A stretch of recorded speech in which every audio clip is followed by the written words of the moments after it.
Voice. Andiyan kami still, malapit na yan. Every Sunday, 7 p.m. September 15 yan mag-start. So, yup. Panoorin nyo po, napakatalentado ng mga kabataan ngayon. Hindi mo pwedeng ipagkaila yun. So, dito pa lang sa KitKat, ang dami ng kumakanta dito eh. Naisip mo na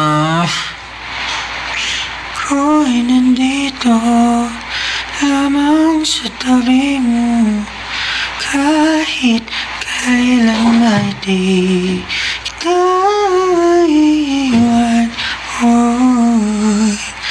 Dahil ang tala ko'y nabiyag ng mata mo.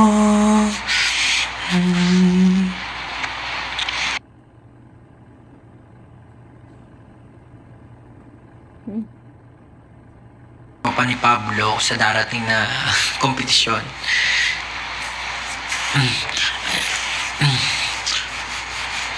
Ano ba?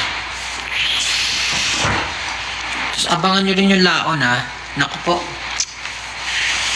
Pag nadinig nyo rin yung laon, yun siguro kung tapos na kayo mag-imot-imot, pag napakinggan nyo yung laon, oh, dang!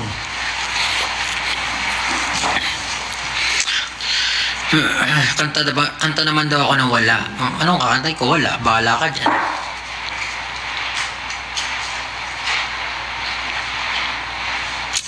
Baka yung sa mga nakapanig na ng Kumunoy, iba rin yung tunog niya ngayon. Sa mga kapakinig na ng kailan, iba rin yung tunog niya. Siyempre, nung pinerform ko kasi siya, gusto ko siya i-perform kasi wala, parang those are the times na parang pinagdaanan ka, so gusto mo siya i-perform pero hindi pa siya yung final form niya.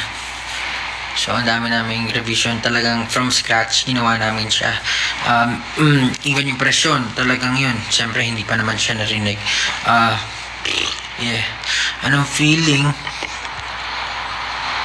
Pa-shoutout po. Acoustic Pins, love songs. Tingnan mo, pakinggan mo. Pakinggan nyo na lang yung, basta pakinggan nyo yung Alon Laon. Something na parang, syempre, it's black and white.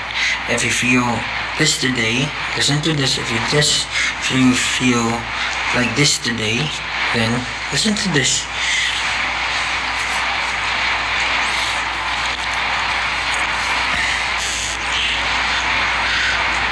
Oh my God, nagpagod ka na po. Hindi pa nga ako nagpagupit, oh. Ito pa yung buhok ko, oh. Ganun pa rin. Diba nakita niyo sa Kalakal? Yung sa Kalakal, hanggang dito yun. Pero ngayon, binawasan ko yung bangs. Kaya ganyan na lang.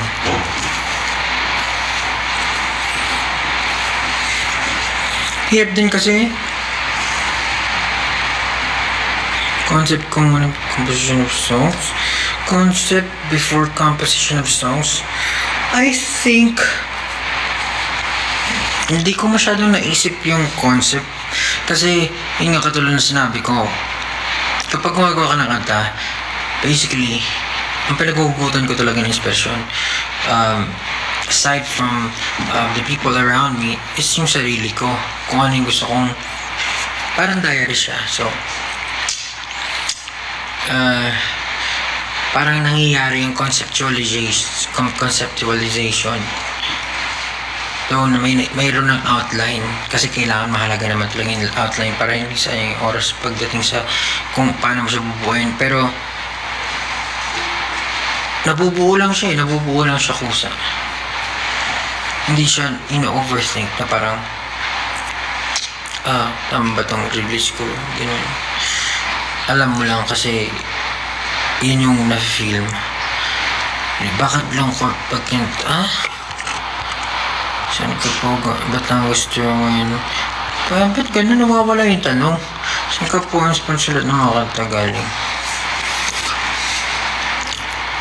Tawag sa hairstyle mo, ewan ko rin.